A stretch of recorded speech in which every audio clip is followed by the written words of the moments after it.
இதில் வந்து பார்த்தீங்கன்னா இப்போ ரீசெண்டாக வந்துட்டு சென்ட்ரல் கவர்மெண்ட் வந்து பார்த்தீங்கன்னா புதுசாக வேலைக்கு போகிறவங்களுக்கு அப் டு 15,000 வரைக்கும் வந்து இன்சென்டிவாக வந்து அவங்க அக்கௌண்ட்டில் டெபாசிட் வந்து பண்ணுறாங்க அப்படின்னு சொல்லி ட்ரெண்டாக வந்து போயிட்டுருக்கு.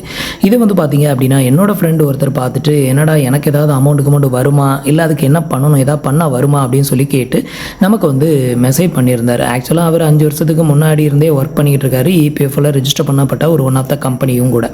ஸோ அப்படி இருக்கிறப்போ அவருக்கு இந்த டவுட் வந்து இருந்தது. அது மட்டும் இல்லாமல் இன்னும் நிறைய பேர் வந்து என்ன நினச்சிட்டு இருக்காங்க, அப்போ எல்லாருக்குமே வரும் போல அப்படின்னு சொல்லி நிறைய பேர் நினச்சிட்டு இருக்காங்க.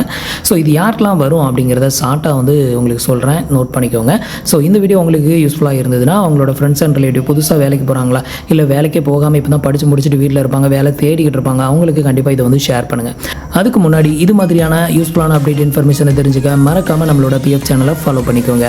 ஸோ இப்போ வந்து பார்த்தீங்கன்னா மத்திய அரசு அறிவிச்சிருக்கிற இந்த ஒரு 15,000 வந்து எல்லாருக்குமே, அதாவது ஆல்ரெடி ஒர்க் பண்ணிக்கிட்டு இருக்கக்கூடிய கம்பெனியில் ஒர்க்கிங்கில் இருக்கக்கூடிய எம்ப்ளாயிஸ்க்கெலாம் கிடைக்குமா அப்படின்னு கேட்டிங்கன்னா 100% கிடைக்கவே கிடைக்காது.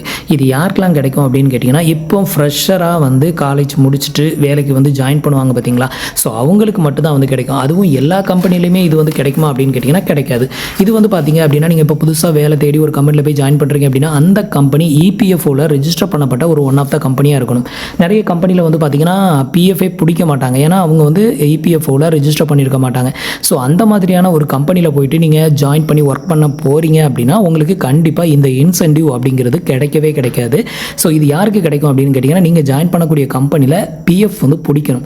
அதுவும் ட்ரஸ்டடாக இருக்கக்கூடாது, இபிஎஃப்ஓவில் ரெஜிஸ்டர் பண்ணப்பட்ட கம்பெனியாக இருக்கணும். ஒரு சில கம்பெனி வந்து இபிஎஃப்ஓவில் டெபாசிட்லாம் பண்ண மாட்டாங்க, அவங்க ட்ரஸ்டட் அப்படின்னு சொல்லுவாங்க, அந்த பணத்தை எல்லாம் அவங்களே ஹேண்டில் பண்ணுவாங்க. ஸோ அந்த மாதிரி கம்பெனி கூட மென்ஷன் பண்ணலை. இபிஎஃப்ஓவில் ஃபுல் அண்ட் ஃபுல்லி ரெஜிஸ்டர் பண்ணப்பட்ட கம்பெனியில் நீங்கள் வந்து ஃப்ரெஷராக ஜாயின் பண்ணுறீங்க அப்படின்னா உங்களுக்கு இந்த 15,000 இன்சென்டிவ் வந்து ப்ரொவைட் பண்ணுறாங்க.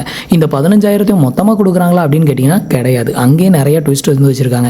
ஏன் இதை வந்து மொத்தமாக கொடுக்க மாட்டாங்க அப்படின்னு கேட்டிங்கன்னா நிறைய பேர் என்ன பண்ணுவீங்க, ஒரு கம்பெனியில் ஜாயின் பண்ணுவீங்க, 2 மாதம் ஒர்க் பண்ணுவீங்க, இந்த காசு வந்ததும் எடுத்துகிட்டு அந்த சம்பளத்தையும் வாங்கிட்டு அதெல்லாம் வீட்டுக்கு கிளம்பிடுவாங்க. ஸோ அந்த மாதிரி நடந்துடக்கூடாது அப்படிங்கிறதுக்காக இவங்க என்ன பண்ணுறாங்க அப்படின்னு கேட்டிங்கன்னா ஃபஸ்ட்டு 6 மாதம் நீங்கள் வந்து கம்ப்ளீட் பண்ணணும்.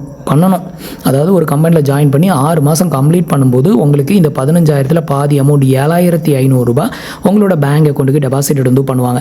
ஸோ இதுதான் வந்து பார்த்தீங்கன்னா ப்ரொசீஜர். மீதி இருக்க அந்த ஒரு 7,500 ரூபா அப்போ எப்போண்டாக கிடைக்கும் அப்படின்னு கேட்டிங்கன்னா அதுக்கு மறுபடியும் ஒரு 6 மாதம் நீங்கள் வெயிட் பண்ணணும். அதே கம்பெனியில் நீங்கள் இன்னும் 6 மாதம் கண்டினியூ பண்ணணும். அப்போ அந்த 6 மாதம் முடியும் போது டோட்டலாக 1 வருஷம் கம்ப்ளீட்டட் ஆகுமா. அதுக்கப்புறம் இதில் என்ன சொல்கிறாங்க, ஒரு ஃபினான்ஷியல் கோர்ஸ் அப்படின்னு ஒன்று சொல்கிறாங்க. ஸோ அது வந்து எப்படி என்ன அப்படிங்கிறத டீட்டெயிலாக வந்து சொல்லலை. ஸோ நானே நெட்டில் தான் ஒரு சில டீட்டெயிலாக சர்ச் பண்ணி எடுத்தேன்.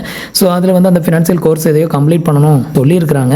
ஸோ அந்த மாதிரி பண்ணும் பட்சத்தில் அந்த பேலன்ஸ் இருக்கக்கூடிய அந்த 7,500 ரூபாயும் உங்களோட பேங்க் அக்கௌண்ட்டுக்கு டெபாசிட் வந்து பண்ணுவாங்க அப்படின்னு சொல்லியிருக்காங்க. இது உங்களுக்கு மட்டும் தான் பெனிஃபிட்டா அப்படின்னு கேட்டிங்கன்னா கிடையாது. உங்களுக்கு வேலை கொடுக்கக்கூடிய கம்பெனிக்குமே வந்து பார்த்திங்கன்னா மந்த்லி ஒரு அமௌண்ட் இன்சென்டிவாக வந்து கொடுக்குறாங்க, ஒரு எம்ப்ளாய்க்கு இவ்வளோ அமௌண்ட் அப்படின்னு சொல்லிட்டு. ஸோ இது வந்து போத் ஆஃப் 2 பேருக்குமே வந்து ஒர்த்தபிளான ஒரு ஒன் ஆஃப் த பெனிஃபிட் தான். ஸோ நீங்கள் புதுசாக வேலைக்கு சேர்ந்தால் மட்டும் இதை வந்து எதிர்பார்க்கலாம். ஆல்ரெடி நீங்கள் ஒர்க் பண்ணிக்கிட்டு இருக்கீங்க அப்படின்னா இதை வந்து எதிர்பார்க்காதீங்க, மறந்துடுங்க. ஸோ நிறைய வீடியோஸில் 15,000 எல்லாரோட வங்கி கணக்குலேயும் டெபாசிட் வந்து பண்ணிட்டாங்க, செக் பண்ணுங்கள் அப்படின்னு சொல்லி ஹெட்லைனாக வந்து போட்டிருக்காங்க. இதை பார்க்கும்போது நமக்கு அதை கிளிக் பண்ணணும்னு தோணும். ஸோ அப்போ உள்ளே வந்துட்டு நமக்கும் வந்து கிடைக்குமோ அப்படின்னு சொல்லிட்டு நம்ம வந்து கிளிக் பண்ணுவோம். ஆக்சுவலாக அது வந்து மேட்ரு கிடையாது, அவங்கள பார்க்க வைக்கணும் அப்படிங்கிறதுக்காக இந்த மாதிரியான டைட்டில் வந்து கொடுக்குறாங்க, அவ்வளோதான். மற்றபடி எல்லாருக்கும் இந்த அமௌண்ட் வந்து கிடைக்காது. புதுசாக ஜாயின் பண்ணுறவங்களுக்கு, அது இபிஎஃப்ஓவில் ரெஜிஸ்டர் பண்ணப்பட்ட கம்பெனியில் ஜாயின் பண்ணுறவங்களுக்கு மட்டும் இந்த இன்சென்டிவை ஒரு மோட்டிவேஷனலுக்காகவும், அது மட்டும் இல்லாமல் ஸ்டார்டிங் டைமில் சேலரியும் கம்மியாக இருக்கும். ஸோ அதுக்காக இந்த இன்சென்டிவ் வந்து சென்ட்ரல் கவர்மெண்ட் வந்து கொடுக்குறாங்க. ஸோ இப்போ உங்களுக்கு இதை பற்றின டீட்டெயில் எல்லாமே தெளிவாக புரிஞ்சிருக்கும் அப்படின்னு நினைக்கிறேன். நம்மளோட வீடியோஸ் பிடிச்சிருந்ததுன்னா லைக் பண்ணுங்கள், உங்களோட ஃப்ரெண்ட்ஸ் அண்ட் ரிலேட்டிவ்க்கு ஷேர் பண்ணுங்கள். தேங்க்ஸ் ஃபார் வாட்சிங்.